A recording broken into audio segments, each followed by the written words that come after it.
Bom, retornando então, né, nas atividades do grupo Hegel e Idealismo Especulativo, né, no contexto do laboratório Hegel, né, na parte de estudo da ciência da lógica de Hegel, né, para o quinto evento da leitura da ciência da lógica de Hegel, nós vamos ter agora a apresentação de Tiago de Souza Salvio, aqui da Unesp de Marília, né, em conjunto com o Carlos Eduardo Nogueira Faciroli, né, eles ambos autores da apresentação, e o Tiago vai, então, nos falar sobre apontamentos sobre o conceito de infinitude na doutrina do ser de Hegel.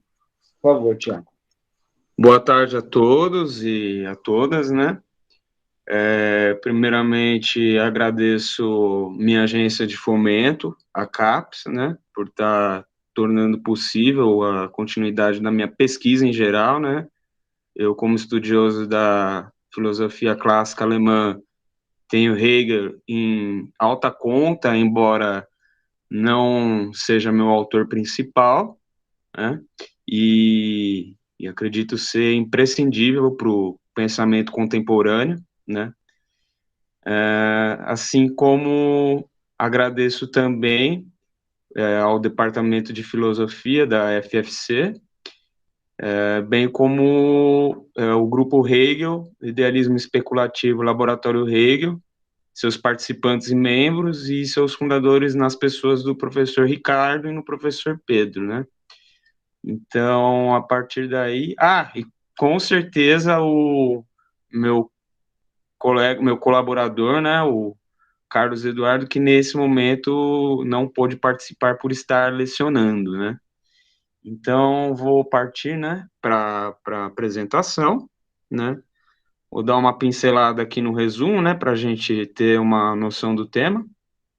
Então, esse trabalho tem como objeto investigar as questões relacionadas ao conceito de infinitude na doutrina do ser da lógica de Hegel, pois compreendemos que a discussão perpassa vários campos do conhecimento e discute tal conceito. Isto posto, ele demonstra que existe uma dialética entre infinitude e finitude, superando a dicotomia que esses dois conceitos contraditoriamente opostos encerram em si mesmos. Na grande lógica, o conceito de infinitude tem contido no seu autodesenvolvimento a própria finitude entendido como seu limite, ele conferindo verdade e racionalidade na medida que o finito participa e faz parte do processo, enquanto a finitude não faz parte da infinitude. Ele a concebe como má infinitude.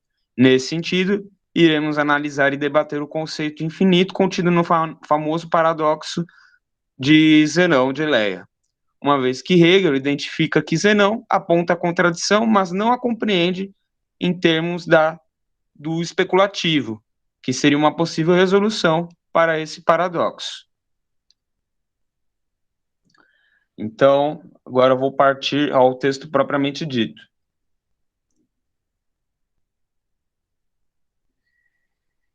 Hegel faz algo totalmente diverso de toda a tradição filosófica, pois ousa falar do ser da forma mais indeterminada e abstrata, abandonando o ponto de partida clássico de dissertar sobre algo já determinado.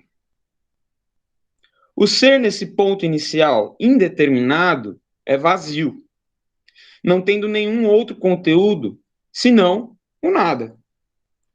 Desse modo, ser e nada são o mesmo, onde cada modo de ser só tem sentido no outro, sendo dois opostos indissociáveis, no qual o nada é a falta do ser e o ser é algo que se destaca do nada.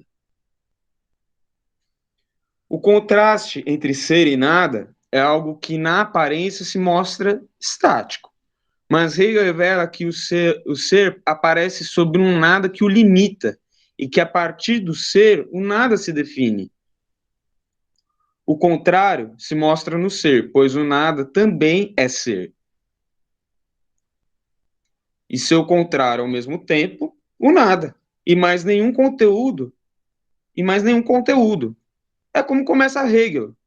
na lógica, sem pressupostos, algo que se mostra desconcertante e, ao mesmo tempo, inovador quando se fala de um tema tão caro à ontologia clássica que é o ser. Isso nos ilustra o professor Kerrigan sobre o ser em Hegel. Cito Kerrigan. O tipo de processualidade específica do ser é o passar.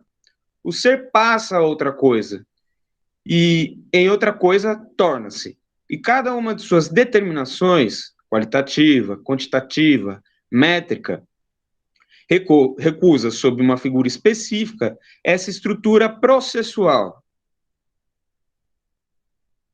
Em seguida, temos o devir apresentado como próxima determinação, uma vez que o ser e nada não são antinômicos, não se auto-aniquilam na lógica hegeliana, mas são condições para o devir, ciclo necessário para o desenvolvimento do ser, e de forma dinâmica, o devir carrega o nada e o ser, ora um, ora outro, sendo a unidade que integra ambos.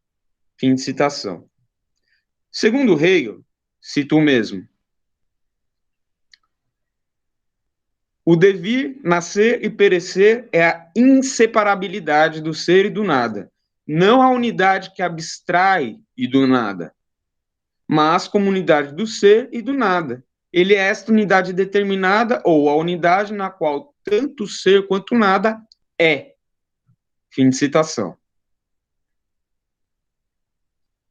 Dessa forma, o devir é o movimento do ser, a passagem do nada ao ser e do ser ao nada.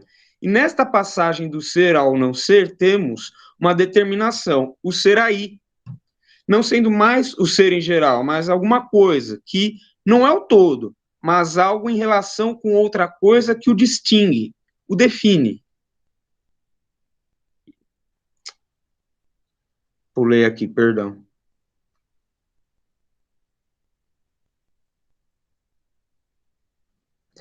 Temos no devir não a destruição dos opostos, mas a superação deste imediato primeiro, uma mediação e ligação entre os seres aí, ou existentes, né?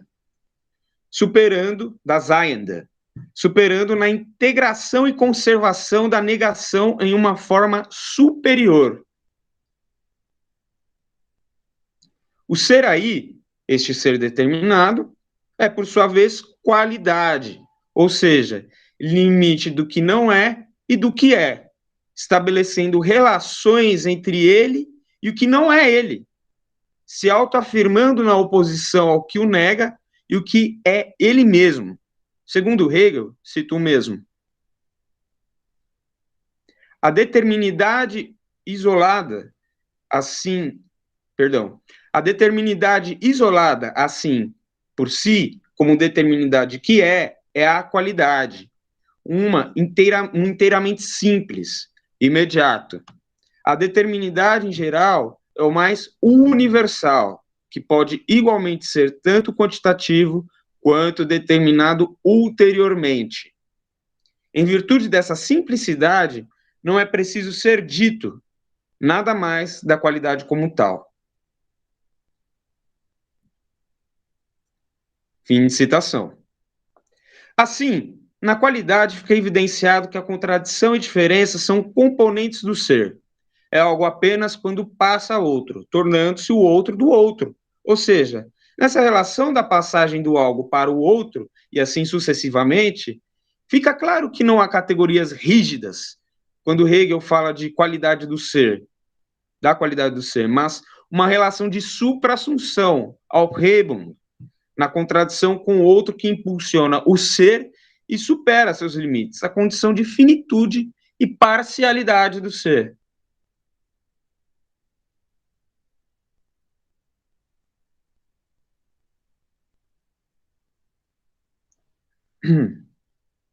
Hegel, assim, propõe o conceito de infinitude, cujo em seu interior está a finitude.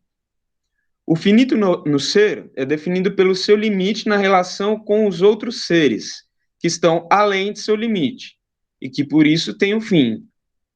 Diz Hegel sobre o finito. Cito ele.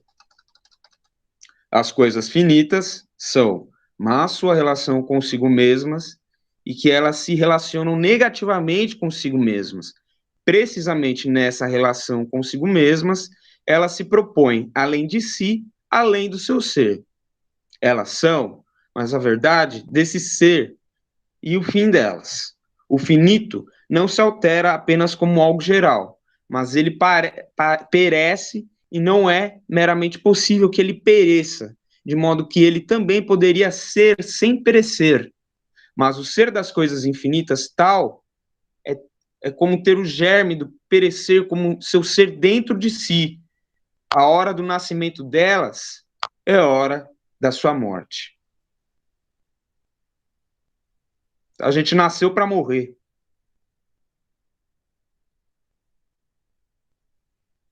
O finito, sim, fim de citação.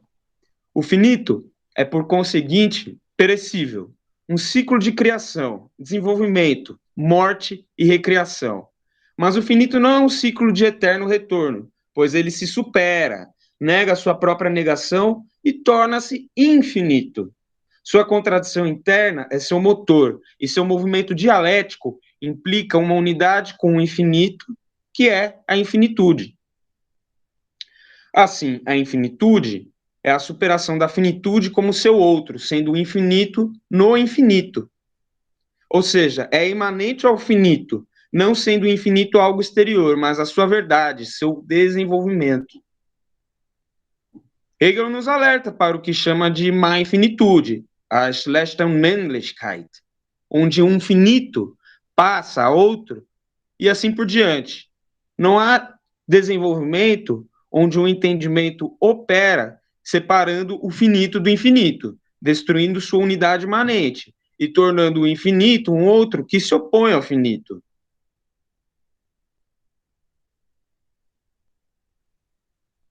A verdadeira infinitude, nesta unidade... Oh, meu Deus. A verdadeira infinitude, nesta unidade do finito e do infinito, uma síntese entre esses dois elementos, pois o infinito se afirma em sua própria negação e, por ela, tendo o finito como um de seus momentos, a supera, a infinitude é a negação do finito e seu infinito ciclo de repetições, produzindo essa dialética do infinito e finito. Como o ser para si é sempre também um ser para o outro, o limite é indiferente e flutuante. Pode estar aqui, como pode estar ali. A determinação não é fixa e, embora completamente determinada, flui. Ela limita, sim, mas não se sabe exatamente até onde, pois ela é algo externo às categorias até então elaboradas por Hegel. Essa indiferença, exterioridade do limite que delimita a qualidade, chamamos quantidade.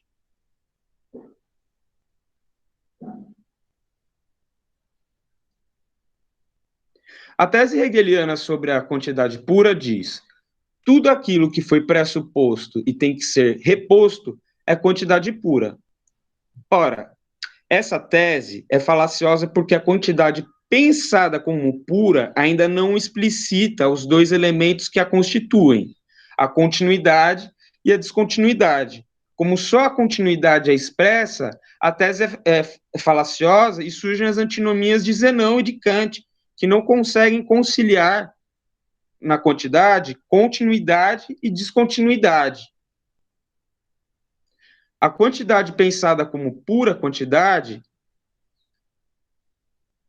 indeterminada, não estão explicitados nos dois elementos que a compõem. O movimento de unificação de todos, os um com o um primeiro, e o movimento de dispersão em cada um, se diferencia de todos os outros. O um, ao mesmo tempo, ou melhor, o uno, né? Ao mesmo tempo se repele e se atrai. Enquanto ele se atrai e se refere a todos os outros, o uno a si mesmo, se atrai a si mesmo, e essa atração é uma forma de continuidade do uno que se reitera e se replica. Essa continuidade é a unidade imediata dos muitos unos. Cada um está fora do outro uno, mas todos se referem ao uno original. Todos os contêm e dele se originam. Quando cada um está fora um do outro, já estamos apontando para a característica da quantidade pura. Partes que são extras partes. A ênfase está na indeterminação da unidade indiferenciada, que reveste aqui uma roupagem ambígua. Porém, para melhor compreendermos a questão, antecipemos a antítese que vem logo abaixo. O uno que se atrai também se repele. Essa repulsão, em que cada um repele os outros unos e se põe como diferente deles, é uma segunda característica essencial da quantidade. Ela, além de ser contínua, primeira parte da antítese, é a primeira parte da antítese. Embora todos os unos se refiram e se originam do uno principal e primeiro, cada um deles é um separado e discreto. Temos, assim, a quantidade contínua e a quantidade discreta, uma constituindo a outra. É por isso que a flecha, como na asserção do paradoxo de Zenão, é por isso que a flecha está ao mesmo tempo parada e em movimento. Se considerarmos somente o momento da continuidade, a flecha entra em um espaço infinitamente contínuo e nunca vai parar. Se considerarmos ambos os aspectos, a flecha atravessa o espaço, que é contínuo, mas chega ao alvo, que é o momento da descontinuidade. Por isso, e aí a gente também vai no célebre paradoxo de Aquiles, Aquiles, na verdade, é quem vence a disputa da corrida, e não a tartaruga. Mais uma vez, podemos constatar uma certa falácia na tese hegeliana, porque não expressou o duplo movimento em que o uno atrai e fica contínuo, e também repele, engendrando assim os outros unos. O uno que se atrai novamente se repele. Essa repulsão em que cada um repele os outros unos e se põe como diferente deles é também uma característica essencial da quantidade. Ela, além de ser contínua, primeira parte da antítese,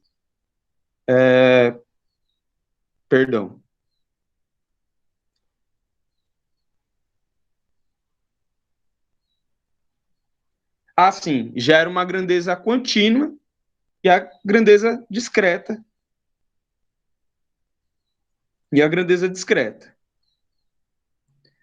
A antítese hegeliana correta diz: tudo aquilo que foi pressuposto e tem que ser reposto é uma limitação da quantidade. A síntese é verdadeira porque expressa a unidade entre a indeterminação da tese, a quantidade pura e a grandeza contínua e descontínua da antítese. Ao tratarmos da tese da antítese hegelianas, que também a quantidade se cinge em continuidade e descontinuidade, unificamos esses opostos mutuamente excludentes. E, por incrível que pareça, obtemos uma resposta simples e, por isso mesmo, duramente dialética. Pois o limite que os separa e se opõe é o mesmo que os une. Tem que haver um limite que permita a oposição, mas igualmente a unificação entre o contínuo e o descontínuo. Essa limitação da quantidade é a síntese procurada. A limitação entre ambos os opostos é também aquilo que os unifica e reconcilia. Continuidade e descontinuidade se constituem e se definem mutuamente, e somente ambas juntas podem ser pensadas sem contradição. Se alguém deparando-se com essa leitura julga tal argumentação mencionada acima muito abstrata, pense na fronteira entre os países. O limite em si mesmo, a rigor, não existe. Ele apenas existe como um limite enquanto separa e une os dois países. Quando o limite só separa, temos quase a miúde inimizades e guerras. Quando os limites, além de separar, também unem, temos boa vizinhança, comércio, turismo, etc. O limite não é nada, porque ele é tudo. Ele é a unificação entre o contínuo e o descontínuo. Zenão de Helé e Kant não teriam caído em antinomias insolúveis se tivessem compreendido isso.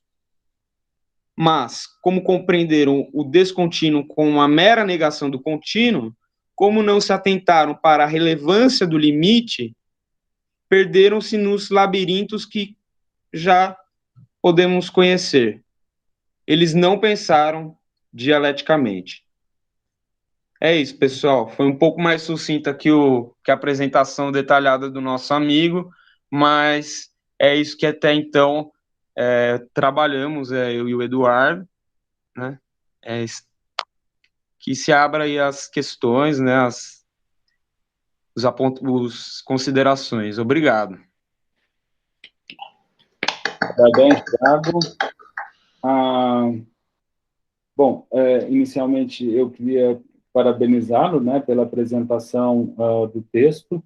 É, de fato, um texto, um conteúdo profundo e difícil, né, e pela coragem de abordá-lo, né, e mais, de também submeter aqui, mesmo não sendo o autor que você trabalha diretamente, como você disse, mas claro que está dentro da sua horizonte de pesquisa, agradecer por estar participando aqui, por estar, né, prestigiando o grupo com o estudo e trazendo contribuições também nesse estudo. Mas eu não gostaria de fazer meus comentários agora, eu gostaria de abrir para vocês primeiro e fazer por final.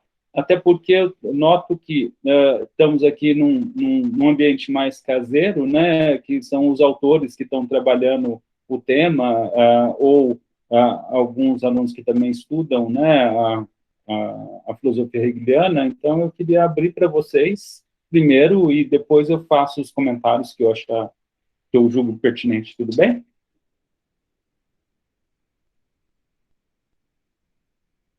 Então, está aberto. Quem gostaria de começar falando? Vocês querem que eu comece? Também, se quiser, estava lá. Por favor, Rodrigo. Ô, Tiago, obrigado pela apresentação. Eu gostei do último parágrafo, que é mais ou menos encaminhamento para as conclusões que você fala da. Não sei se citando o Cirne Lima, né? Se aquilo é você, se é uma paráfrase do Cirne Lima, que ele fala sobre a questão das guerras, né? Que foi um tema que eu lembro que essa questão do limite e como o limite é trabalhado na guerra, né? O Carl Schmitt ele fala isso no Nomos da Terra e ele fala usando o Hegel, né? Mas tem um momento da sua apresentação que você cita alguma coisa relacionada à falácia hegeliana. Eu só queria depois que você desenvolvesse mais, o que você entende como falácia hegeliana.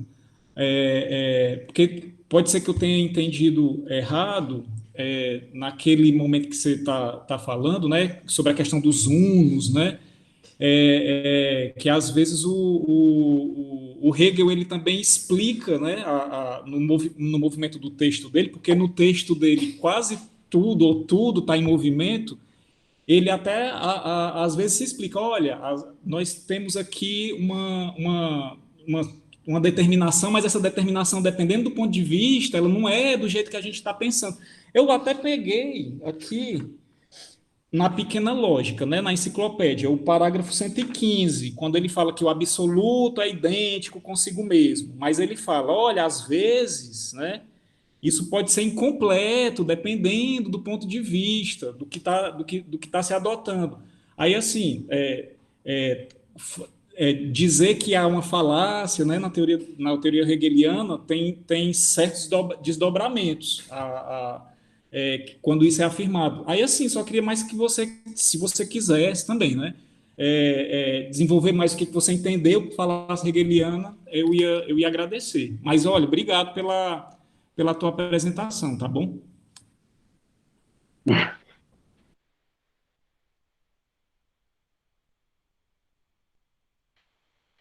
Tiago?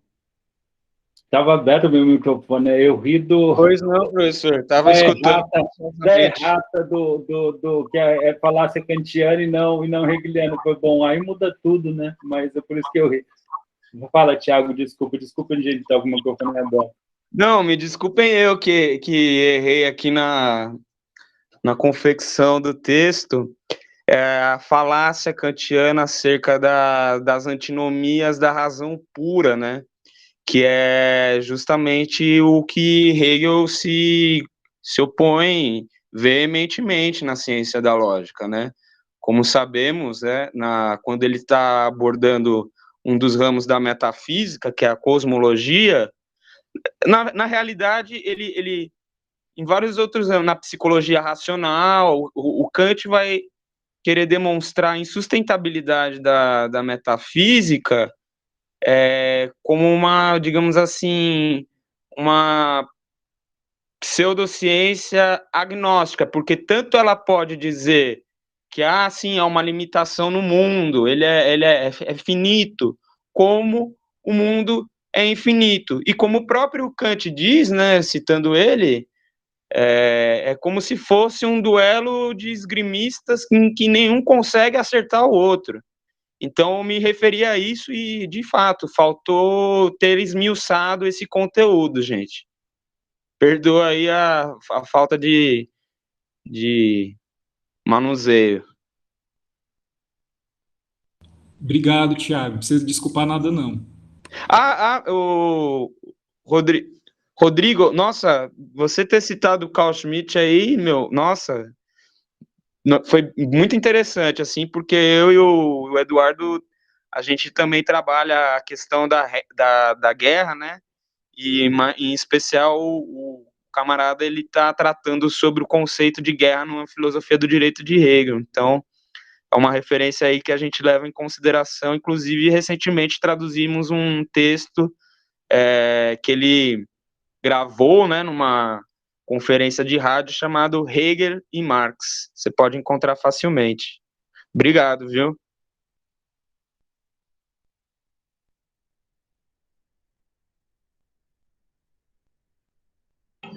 Assinarias, está mutado. O Google já me avisou também. Arthur, eu vi que você colocou uma pergunta, eu vou deixar, se você me permite, um pouco para depois, mas nós vamos colocar ela.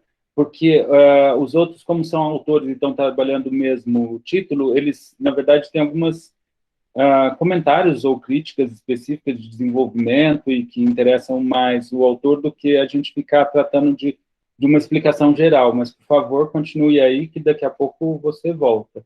Acho que Gabriel levantou a mão antes do Fabrício, é isso? Gabriel, fala. Isso. Eu estou pensando em algumas outras questões aqui, como formulá-las, mas eu queria perguntar primeiro, a primeira questão que eu fiz para o Alexandre, que é sobre a bibliografia, porque eu sei que tanto o Eduardo quanto o Thiago conhecem bastante bibliografia sobre Hegel. Por que essa bibliografia, né? Por que esses livros, por que esses autores?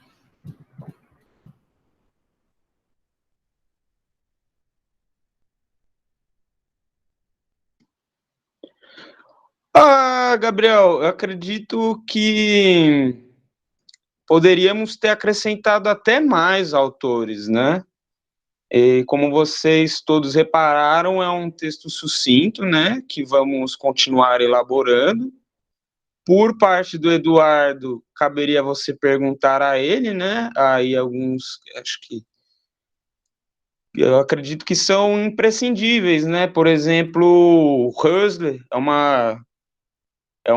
é canônico, né? Se pensarmos a envergadura da obra dele, né? Disposição do sistema hegeliano, o dicionário Hegel, como você mesmo com dúvidas conceituais de definições, vai buscar no léxico, né?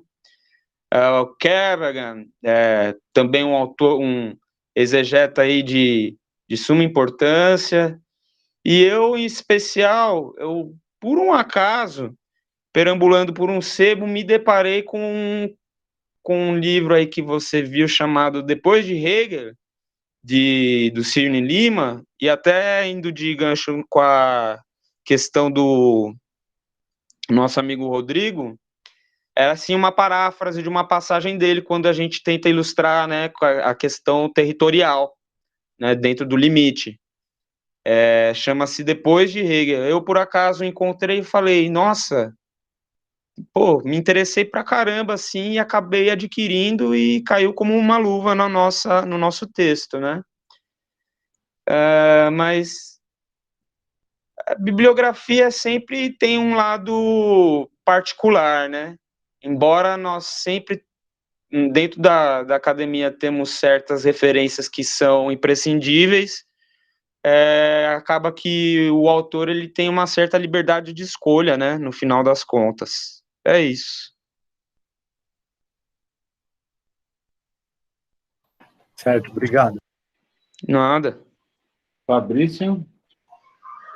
Opa, Tiago, parabéns pela apresentação e tal, o Eduardo também, que não está aqui, mas pelo texto, etc.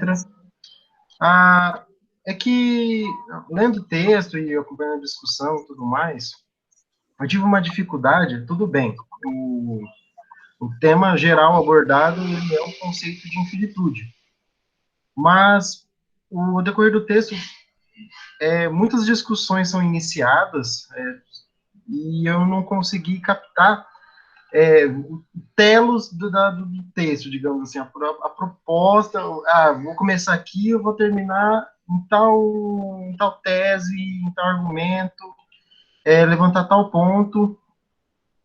No final, deixou transparecer para mim que uma ênfase, tudo bem, as doutrinas que caem em uma infinitude e a noção de limite. Mas bem no finalzinho, através da citação do Cinelini, etc., parece que há ramificações em temáticas do espírito objetivo, especificamente até na filosofia do direito. Só que isso também não está claramente no texto. E aí eu não sei se vocês vão ramificar para esse lado, então trazer essa discussão da infinitude na estrutura do espírito objetivo, ou vocês vão fazer um movimento crítico às doutrinas metafísicas que caem em uma infinitude, a noção de limite, ou outra coisa. Isso ficou um pouco obscuro. Eu queria que você falasse um pouco a respeito. Valeu, Fabrício, pelas observações. Vejo mesmo que o texto suscita algumas dificuldades para o leitor, né, devido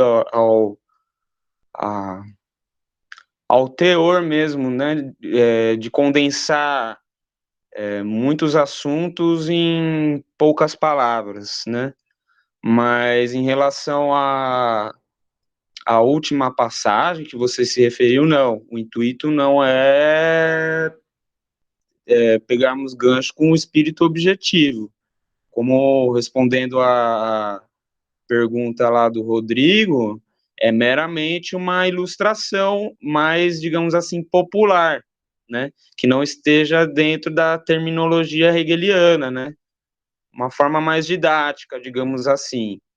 E o intuito é nós ficarmos mais por dentro de esmiuçar mais essa questão da metafísica mesmo, como você reparou. Então, nós vamos se atentar a explicitar isso melhor daqui em diante. Valeu. De nada.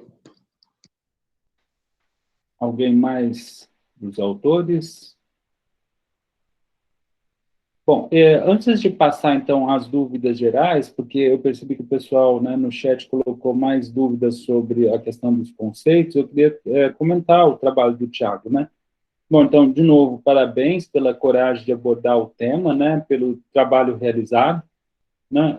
O infinito, de fato, não é um tema fácil e merece, né, toda essa leitura e explicação. Agradeço novamente pela participação, né?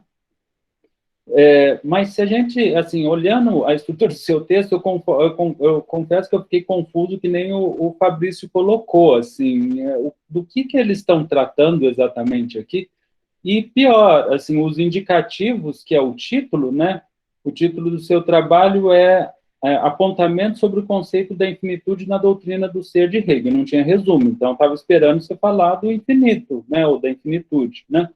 E, assim, o seu texto tem 17 termos relacionados ao infinito, né, com a raiz infin, né, infinite, né? E, ou seja, um texto que fala sobre o infinito, que fala tão pouco do infinito, para mim, ficou meio estranho, né? E aí, você agora falou do Zenão, e eu lembro, por algum motivo, nas nossas trocas de informação, que você ia tratar justamente dos paradoxos, mas isso não está no texto. Então, agora que eu me dei conta de que era talvez o tema que vocês queriam tratar, mas ficou tudo muito confuso, assim, né? Eu entendo que também, num certo sentido, vocês quiseram participar e tinham pouco tempo aí para fazer tudo isso, mas na estrutura formal mesmo do texto tá meio, mostra uma certa dispersão, né? E, em um certo sentido, se a gente pensar no tema do infinito mesmo, uma certa superficialidade, né? Porque não entrou mesmo no conceito, o que é o conceito, como ele se desenvolve, né? E enquanto pesquisa, porque em geral um texto, principalmente aqui para nós, ele trata de uma questão que é justamente o objeto da pesquisa, e como colocou o Fabrício, quando você responde a questão que você acha que o seu texto chegou ao final. Faltou explicitar essa questão, né? A princípio, o título coloca como se fosse o infinito, depois existe uma certa intenção de tratar os paradoxos levantados, principalmente de Zenão de Eleia, mas ela não está explícita, então a gente fica bem perdido aí no meio, né? E do ponto de vista do estudo, eu acho que faltou tratar mesmo do infinito, né? E aí eu queria fazer só uma observação em relação ao infinito, que eu acho que serve para todos os trabalhos que vêm pela diante, né? Não só em relação ao trabalho de vocês, mas o infinito na obra hegeliana, no pensamento hegeliano, é extremamente importante, né? Porque ele é uma categoria extremamente importante para se pensar o que né? Para se pensar a totalidade dos algos, para pensar a inteligibilidade dessa totalidade dos algos, né? Porque quantos algos tem? Número infinito? Não, infinitos, né? E como que eles se relacionam, né? Para se pensar a totalidade enquanto sistema, porque essa totalidade se apresenta como infinita, e é essa categoria do infinito que vai permitir pensar essa totalidade, né? E é isso que propriamente Hegel faz quando ele trata das definições do absoluto que eu citei aqui. Na medida em que cada uma delas é a definição do absoluto, e ele chega na definição de que o absoluto é o verdadeiramente infinito, e que está também na pequena lógica, isso faz toda a diferença para a gente entender um pouco o pensamento do Hegel. De novo, são considerações gerais que também se aplicam ao trabalho de vocês, mas que eu acho que vai nortear um pouco, pode nortear um pouco todos os trabalhos que vêm depois, né? Também essa categoria do infinito é importante, né, e compreendê-la, porque ela mostra a necessidade da idealidade. Então, lá no final, Hegel vai discutir a idealidade. Nós sabemos que Hegel é um idealista especulativo, absoluto. Então, essa categoria é fundamental para a gente entender o pensamento dele, né?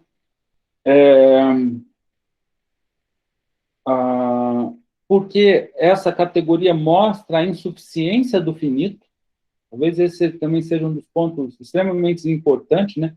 De especial importância na aplicação, vamos assim dizer, da lógica, né? Porque, por exemplo, o espírito subjetivo e o espírito objetivo são finitos, de acordo com o próprio Hegel, né? E se é assim, essa esfera é insuficiente para a gente entender o homem, né? Para o tratamento filosófico do homem, da sociedade. Então, ela mostra a necessidade e também das abordagens, né, que depois vão vir, né, seja sociológicas, marxistas, etc., que só trata do âmbito do finito.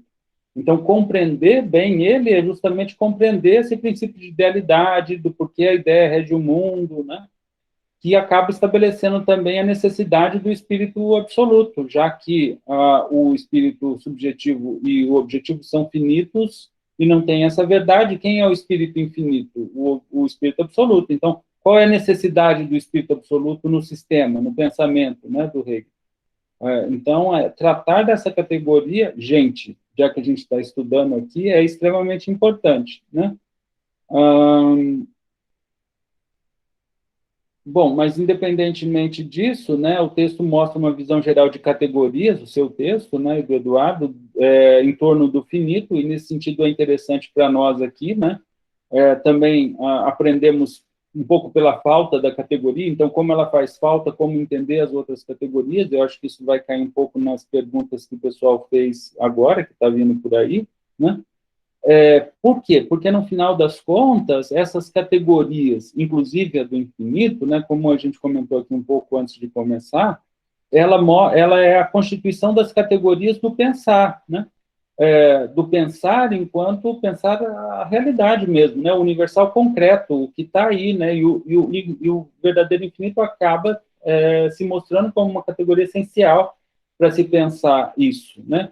Então, daí mostra a própria necessidade dele e dessa categoria, né? Para a possibilidade de pensar o ser, né? Em geral, né? Para pensar a constituição da nossa própria autoconsciência, porque essas categorias constituem a nossa autoconsciência e, consequentemente, o conteúdo dela para nós, ou seja, a própria realidade para nós. Então, é por isso que essas categorias acabam aparecendo como categorias do próprio real e não só do sujeito, né? E aí você tem uma superação do subjetivo, do objetivo, e é isso que o infinito acaba proporcionando também, né? Mas, de qualquer forma, parabéns, né, pela coragem de tentar empreender esse estudo, de tentar trazer tanta coisa, de correlacioná-las, né, e eu acho que contribuiu para nós aqui, né? Parabéns, então. Muito obrigado, professor. Francamente, eu concordo de cabo a rabo com o que você mencionou enquanto a questão técnico-acadêmica da formatação do texto, mas, assim, ressalto também um pouco a questão do contratempo, porque, nossa, com esse sorteio aí foi para o dia 5, mas estava para o dia 12, então a gente pegou assim de surpresa, de soslaio, assim, então a gente, para se organizar, né, ainda mais, às vezes essa é a dificuldade até de um trabalho em coautoria, e ainda mais à distância, né, com essa limitação, nós que estamos tanto falando de limite, então fica um pouco difícil de se articular, né, então a gente teve essa dificuldade.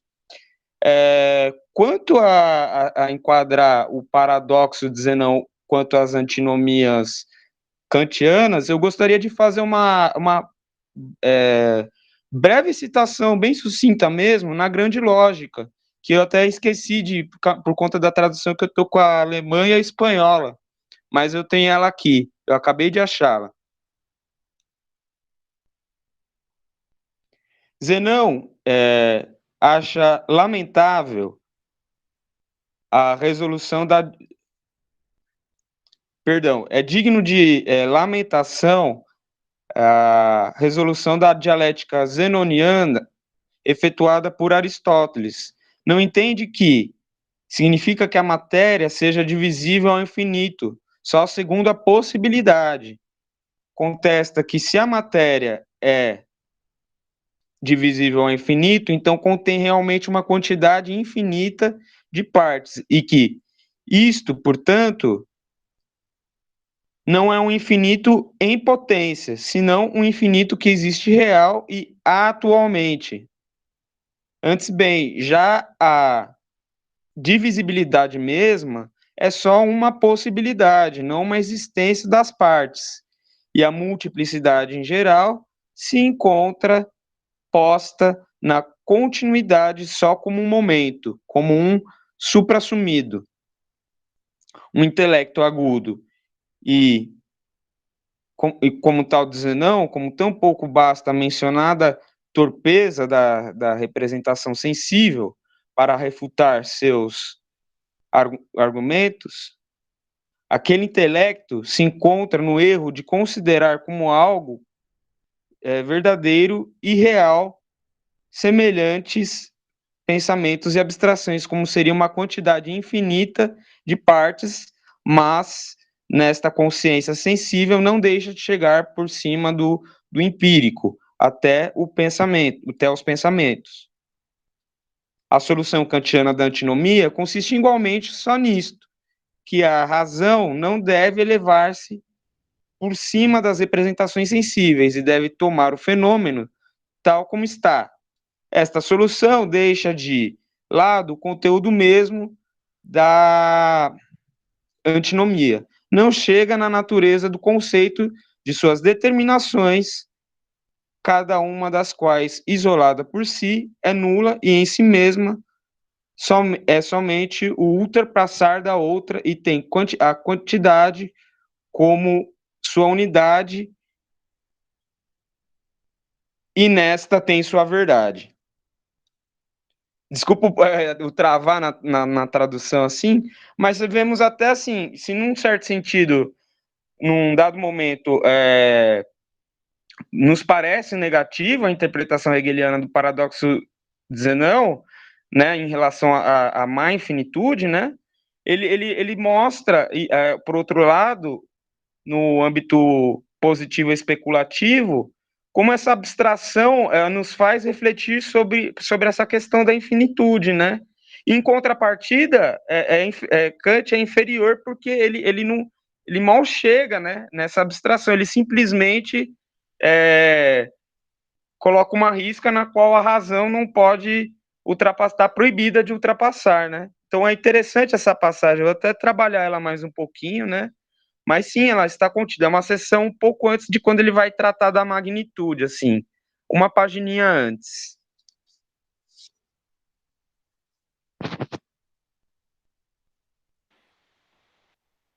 Tá, ok. Obrigado, Tiago. Bom, tem duas perguntas. Se o Guilherme não se importa, eu vou passar para o Arthur, né, já que é de fora, por uma questão de deferência, né? Arthur, você quer colocar sua pergunta por fala?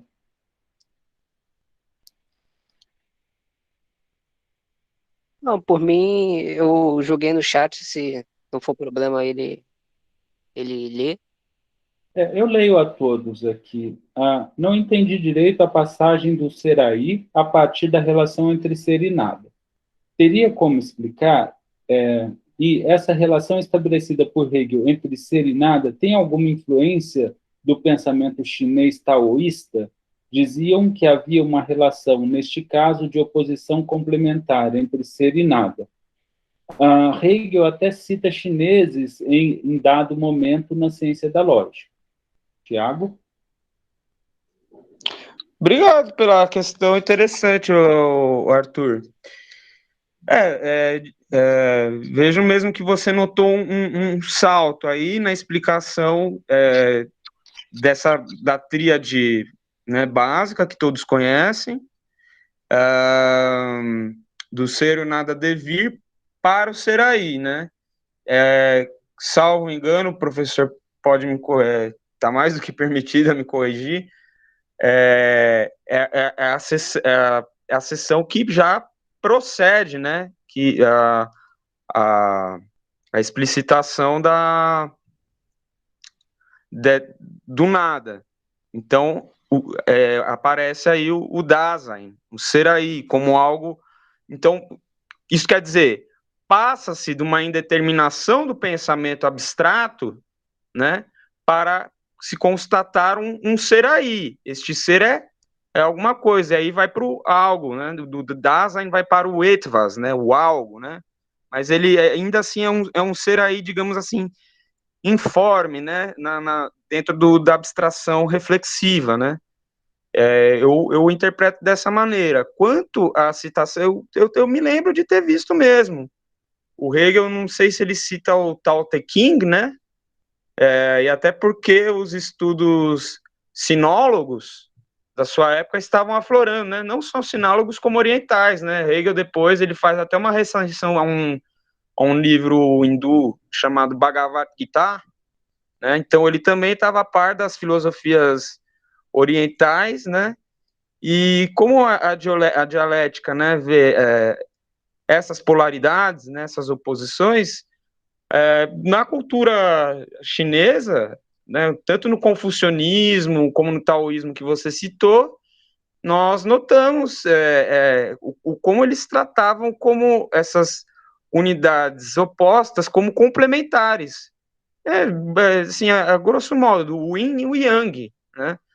Então você vê a partir daí como esse pensamento milenar já vislumbrava, né, essa especulação, né, do positivo, do negativo, dos opostos, né? Caso você tenha interesse assim mais assim sobre o pensamento chinês, tem um livro, um opúsculo muito interessante que você vai achar fácil na internet, do Mao Tse Tung, chama Sobre a Contradição. Aí ele vai, um chinês falando da tradição dele e adotando a dialética, né, reconhecendo Hegel até Marx, assim. Então, é isso que eu tenho a te falar. Obrigado aí pela pergunta. Alguém quer comentar alguma coisa?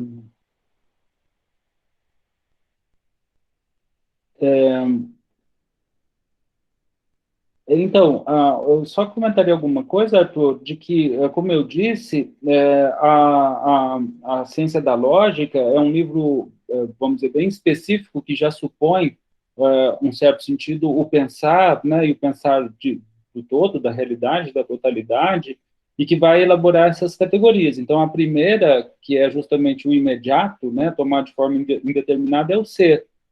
Só que tomado dessa maneira, ele acaba aparecendo como um nada, porque não tem outra determinação a não ser esse ser puro, né? Então você tem aí essa contradição que leva então pensar a unidade dessas categorias, né, que é o devir, né, o ser que passa no nada e o nada que passa no ser. Só que esse ser, no caso do devir, é um ser determinado, ele já não é mais o ser indeterminado, então é um ser que tem uma determinidade, uma qualidade, né, o Dasein, né, o ser aí, né? Então você tem aí uma modificação do ser aí, né? Então, e o ser aí também é uma unidade do ser e do nada, mas no momento do ser, enquanto o devir é uma unidade do ser e do nada em termos do nada, né? Eu não diria talvez uma influência, né, do pensamento chinês, mas eu diria que, em certo sentido, justamente, se a tese hegeliana é verdadeira, essas categorias permeiam nossa própria forma de pensar, permeiam o próprio mundo enquanto ele é pensado por nós. Então, é uma análise mais detalhada dessas próprias categorias que os chineses, nesse caso, né, pensando na questão do yin yang que estava sendo colocado, usam para pensar o mundo. Só que no Hegel, de uma forma muito mais pura, no sentido de que é só mesmo esse ser e esse nada, esse Dasein que está sendo posto, e não uma oposição entre feminino, masculino, dia e noite, e etc., como se junta sensivelmente, né, na exposição taoísta, né? Mas, de qualquer forma, são as categorias que permitem olhar toda essa realidade desse ponto de vista, né? O que, novamente, assim, leva àquela questão, né? Será que o pensamento tem essa divisão de ocidental e oriental, né? Europeu ou não, né? É claro que um conteúdo do pensamento, sim, mas o pensamento como um todo, se é assim como conseguimos, né, nos comunicar, como conseguimos pensar o próprio pensamento, em que medida a nossa própria filosofia que quer se chamar não europeia não europeia, né? Porque, por exemplo, a gente faz a filosofia em português, né? Que é uma língua de Portugal, que é europeia. Então, num certo sentido, nós somos uma extensão de lá. Claro que nós temos uma identidade, etc. Eu não vou entrar aqui nessas questões, mas para mostrar que, do ponto de vista hegeliano, você não tem essas diferenças. Aliás, é justamente não tem as diferenças não de conteúdo, né? O melhor dizendo, existe uma unidade do pensamento. É justamente por existir essa unidade que os outros pensamentos também têm que ser considerados e não desprezados, porque faz parte dessa totalidade, né? Não sei se eu consegui ajudar em alguma coisa, só queria indicar esses aspectos. O Arthur também falou do trabalho da Sofia Vanni Rovigi. Eu não conheço ela, mas tem muitos autores italianos interessantes, principalmente do grupo de Padova ou relacionados a ele, pode ser interessante. De qualquer forma, fica aí a dica, então, para a gente dar uma olhada e procurar. Tudo bem, Arthur? Oi, então, agradeço pelas explicações, eu agora consegui pegar o conteúdo. Sobre a Sofia, eu achei procurando por textos, né, sobre Hegel, para dar um pouco de auxílio, né, na leitura. E os textos dela podem ser encontrados no, na Library Genesis, né? Ah, tá bom. Só que tá tudo em italiano. Muito bem. Salvo engano, são dois textos sobre ciência da lógica que ela tem e um sobre fenomenologia do espírito. Eu vou dar uma olhada depois. Obrigado. Nada, enfim, agradeço pelas explicações. Mais alguma questão? Não. Não, não. Por Bom, enquanto, não. desculpa. Guilherme, quer colocar suas próprias questões, Guilherme, de voz própria? Posso falar sim, tá dando para me ouvir certinho? Perfeito. Ok, primeiramente eu gostaria de parabenizar o Thiago, porque foi uma exposição muito boa. Também parabenizar a iniciativa do grupo aqui do Laboratório Hegel. Eu fiquei com uma dúvida, e se o Alexandre estiver aí, a pergunta também pode se dirigir para ele, também depois do Thiago, se existe alguma diferença entre finito e limite, e infinito e ilimitado. Se são sinônimos, se tem alguma diferença qualitativa ou não entre essas categorias. Porque, se eu não me engano, o próprio Michael Inwood ele vai fazer uma diferenciação entre limite e finito. E aí eu queria saber se vocês fizeram algumas considerações sobre essa possibilidade ou não, se sim, quais foram, e isso assim. Mas eu reforço que foi uma excelente apresentação.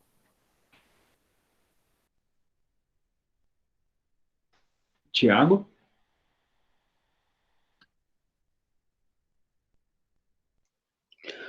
Olha, Guilherme, você suscitou uma pergunta aí que é o fio condutor de toda e qualquer pesquisa, né? Você ter a precisão conceitual de distinguir alhos de bugalhos, né? Nós mesmos, né? No meu trabalho utilizamos o Inwood. Sim, há uma distinção, né? Porque no alemão o limite é o Grenzen, enquanto o finito é das Endlich, né? Então, assim como também Grenzen, o ilimitado, e o Unendlich, né? Não necessariamente são sinônimos. O Hegel ele vai empregar, acredito, esses conceitos, né? E o professor pode acrescentar com mais propriedade do que eu, em ocasiões diferentes, né? Na medida que ele vai avançando para explicar a medida, né? Da medida a magnitude, né? O discrete, né? Que eu bem ou passando eu coloquei no meu texto, assim, mas você está certo nas suas colocações, sim. Existe essa distinção e é necessário esmiuçá-la precisamente. Eu agradeço a observação aí. Alexandre, quer falar alguma coisa? O Thiago já respondeu perfeitamente.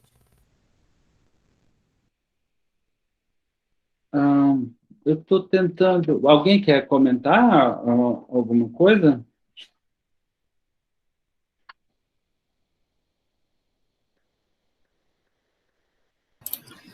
Só jogando lenha na fogueira, né? Como diz a expressão, eu abri aqui a parte do Inwood, que ele fala do infinito, está na página 139 da edição original da obra, né? Não a tradução. Ele começa falando que a infinitude e o infinito constrata com a finitude e o finito. e que isso indica uma ausência de um fim ou limite. Eu não sei se ele vai precisar exatamente essa diferença do limite e do finito, e do ilimitado e do infinito, mas só nesse comecinho ele já faz uma relação, né, entre esses conceitos.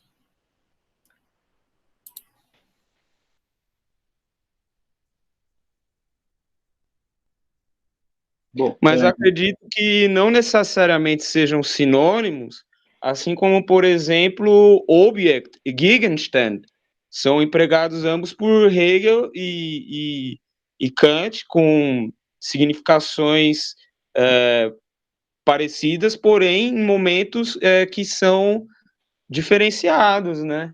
Então, eu creio que não necessariamente são sinônimos, assim, na tessitura da obra.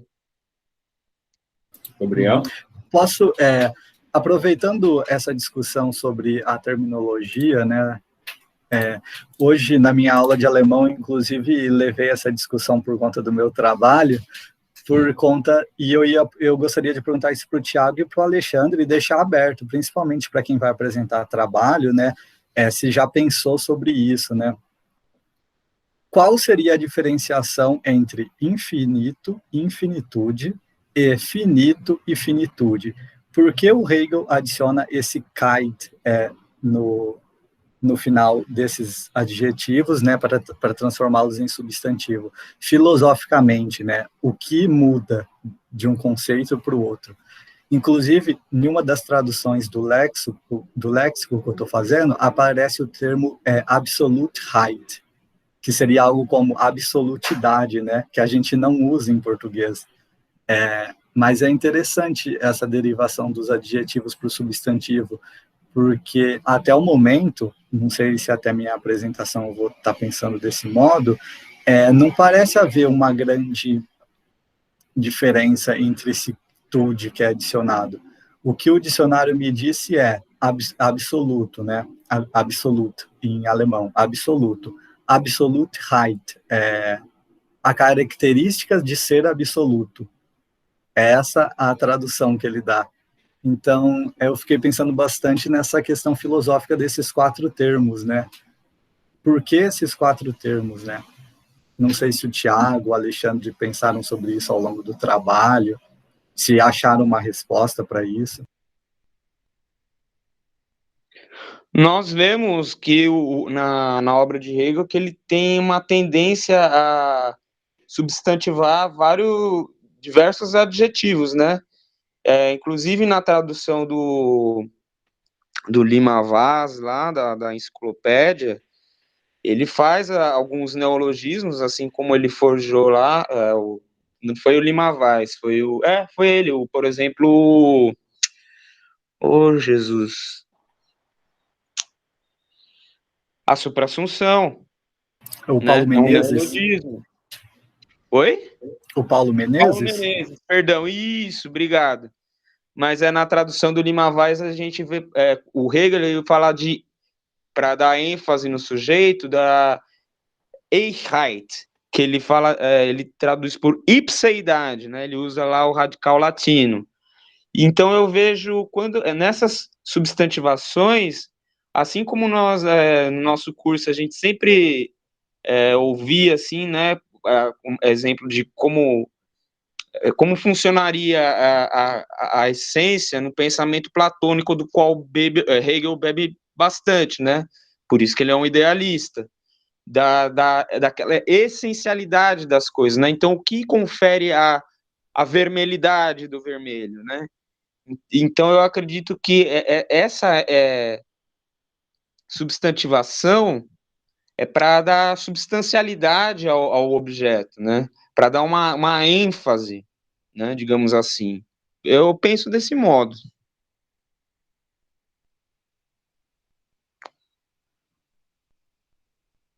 Alexandre? Não, eu não acabei pesquisando acerca, mas acabarei irei procurar nesse sentido.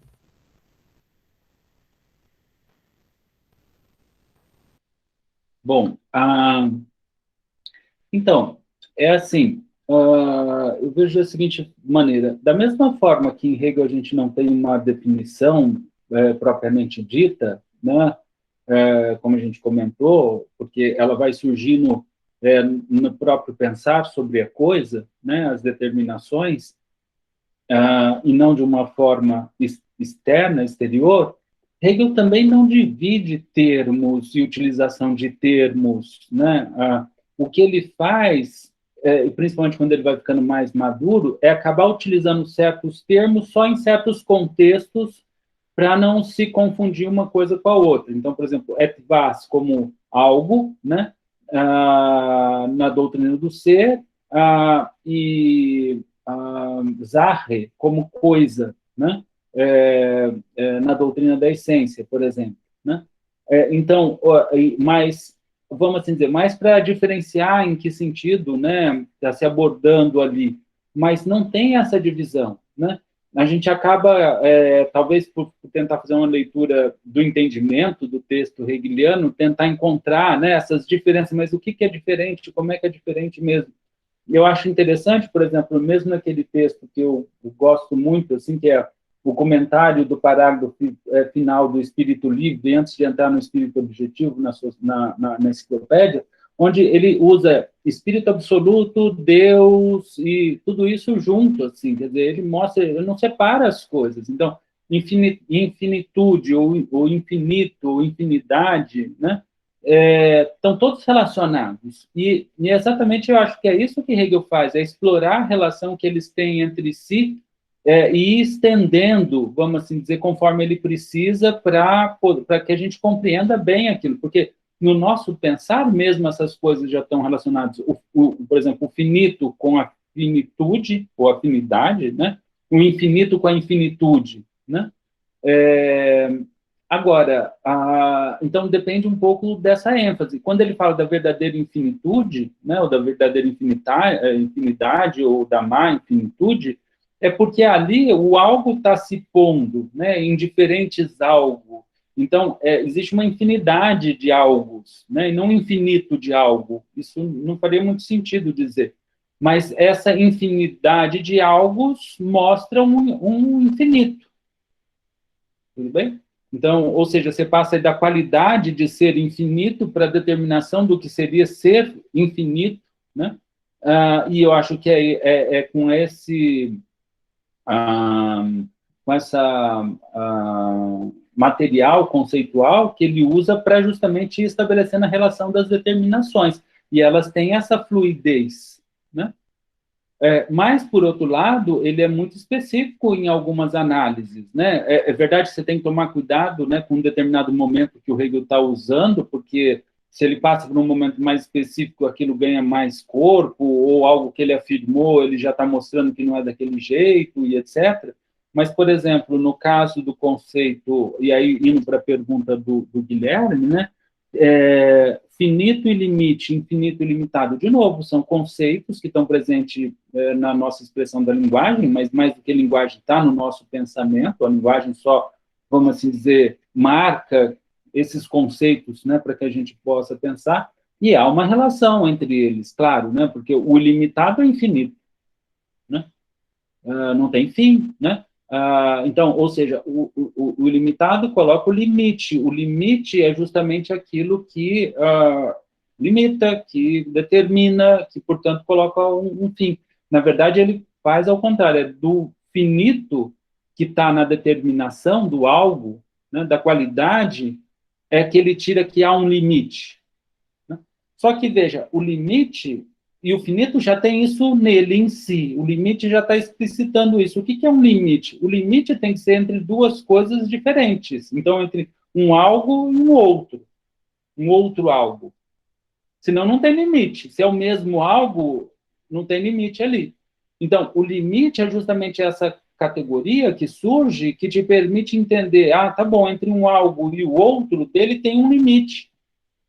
E Hegel diferencia mais entre limite e borda, a gente pode chamar assim, né, fronteira, né, talvez. Ou seja, Grenzen e Schrank. Né?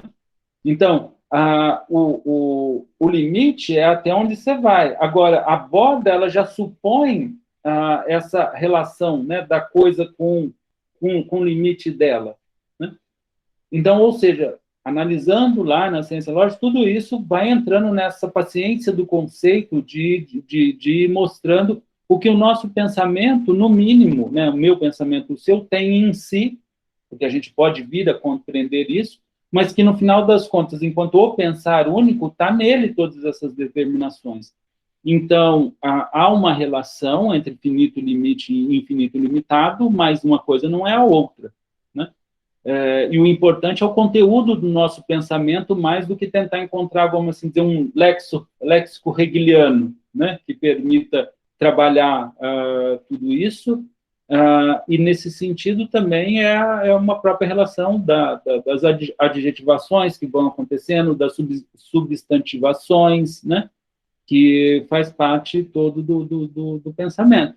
Mas você não tem em Hegel alguma coisa que é substantiva sozinha. Quem é verdadeiramente substantiva sozinha é a substância, que é o todo. Na verdade, é o todo, né? Essa é a substância. Então, não tem substantivação de coisas separadas como se fossem separadas uma das outras, ao mesmo tempo que está na dependência, né? E, da mesma forma, são adjetivos, no sentido de que o adjetivo é uma qualidade, ela dá uma determinação, então são categorias, né? Então, essas, vamos dizer, categorias das línguas, que a gente analisa as línguas, né, de substantivo, adjetivo, que vai influenciar muito na filosofia. Por exemplo, na filosofia do Aristóteles, quando você fala de substância primeira, substância segunda, né, os universais, mas que em Hegel é superado enquanto oposições fixas. São oposições que o pensar usa para pensar, mas, no final das contas, o que está sendo apresentado é essa substância única, né? Pelo menos é assim que eu vejo. Tudo bem? Bom, é isso, gente. Alguém tem mais algum comentário, alguma questão? Professor Ricardo e Gabriel, vocês estavam falando, mas o Gabriel, né, essa questão do dicionário. Eu posso até estar usando errado, mas quando eu tenho essas dúvidas assim sobre como a palavra podia ser usada na época, né, a acepção do termo, eu vou no dicionário dos irmãos Green, que tá online na internet. Inclusive, ele estava dando uma olhada aqui rapidamente, né? O que ele entende por finitude, né? Ele entende aí como natureza, sabe? Ele, inclusive, dá o termo em latim para a gente já poder fazer, já ir pegar outro, pegar o mesmo verbete já para outro dicionário em latim da época, né? Aí, quer dizer, não sei.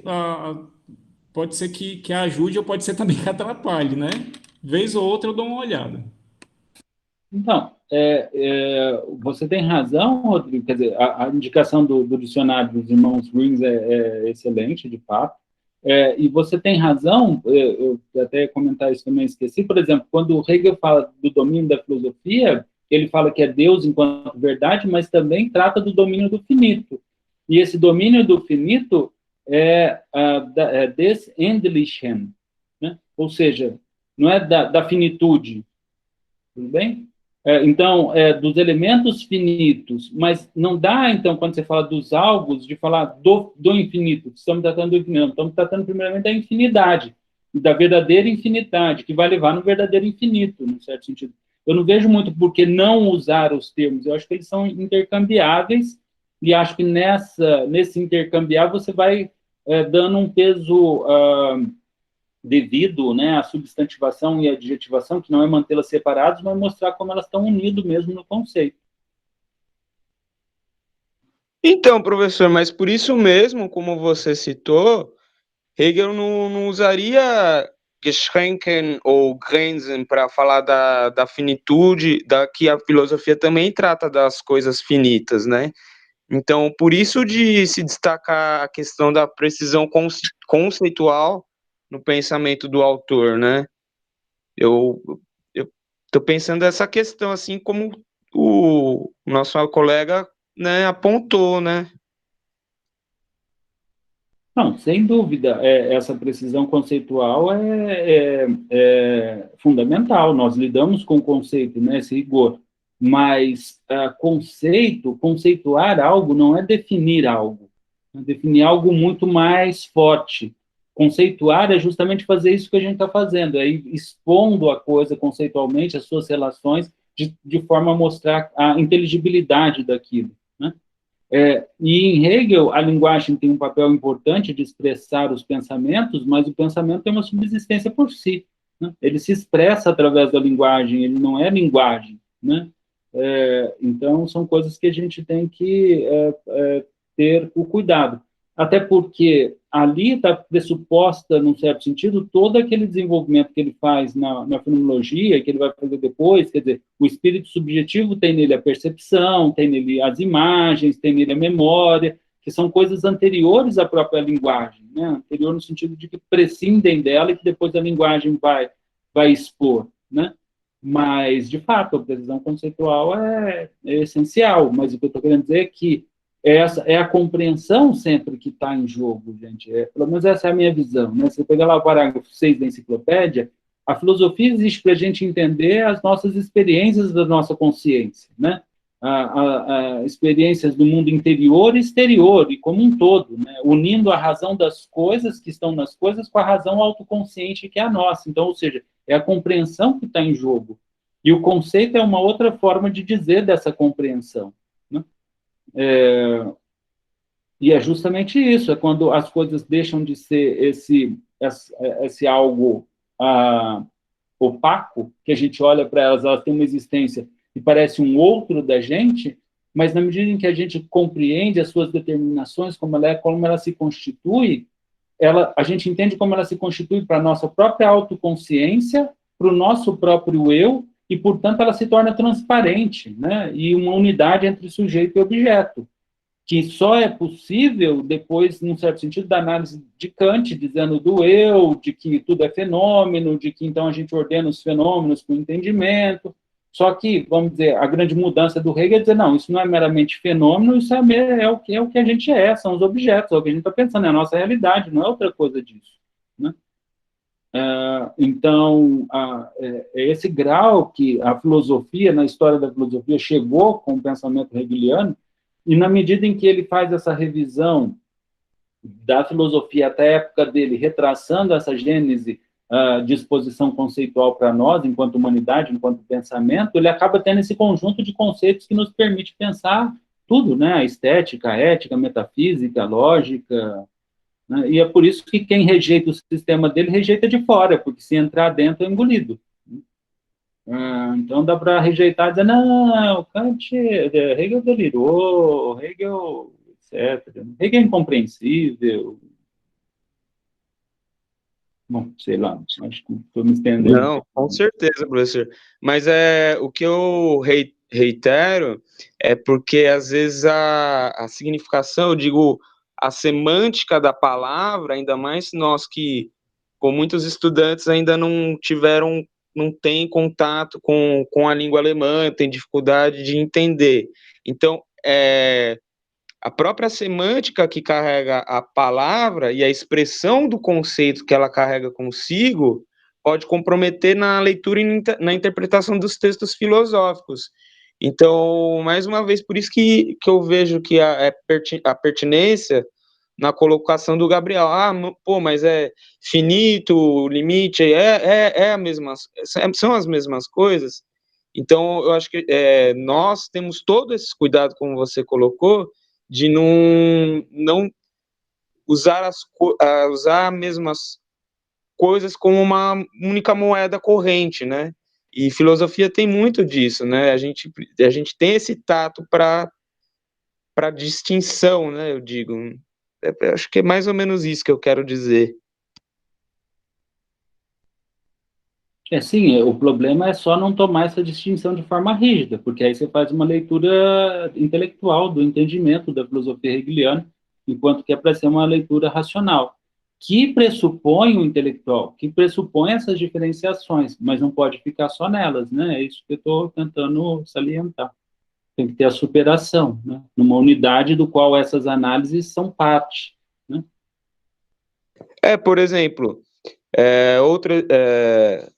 outro modelo, né, nas nossas traduções brasileiras é que na tradução do Paulo Menezes, a gente encontra Entäußerung como extrusão e alienação como Entfremdung. Mas o que já foi gasto de tinta sobre essa discussão, eu acredito que já está num âmbito incomensurável, porque, aliás, né, nós vamos tratar isso tecnicamente, né, para explicitar de melhor maneira para o público em geral, seja acadêmico ou não especializado. Nós vamos adotar essa tradução mesmo? Por que não a do estranhamento e da alienação? Então, eu vejo que isso pode comprometer bastante, até para superarmos essa como diria eu, a fixidez rígida do entendimento, para passar a raciocinar, mas com a referida precisão conceitual, né? O Rodrigo parece que colocou aqui um... Ah, tá, o dicionário dos Irmãos Grimm, né? Isso é muito bom. Eu acho que sim, né? Você está dizendo é aquilo que a gente faz mesmo na filosofia, né? Bom, alguma coisa mais? Alguma outra questão, gente? Tá bom, então. Então, eu termino agradecendo novamente ao Alexandre e ao Tiago, né, pelas apresentações. Acho que foi bastante rico, né? Eu particularmente aprendo bastante aqui nas nossas discussões, né? E mais do que eu acho que ela mostra que a filosofia do Hegel não é simplesmente algo literário, é algo vivo, né? Que a gente ainda usa para pensar as nossas relações humanas até hoje e o próprio desenvolvimento, e ela consegue ser tão rica e interessante que dá prazer ao Gabriel, né? Eu confesso que a mim também. Às vezes não dá muito prazer, assim, mas em geral a culpa é mais minha, porque eu estou procurando algo que não está lá, e eu paro e falo, Ricardo, o que você está fazendo? Acorda, não é isso, você não vai encontrar isso aí, é outra história. Mas, no mais, de fato, é muito bom estar no grupo e ter vocês aqui. Tudo bem? Então, até a próxima sexta-feira. Nos vemos.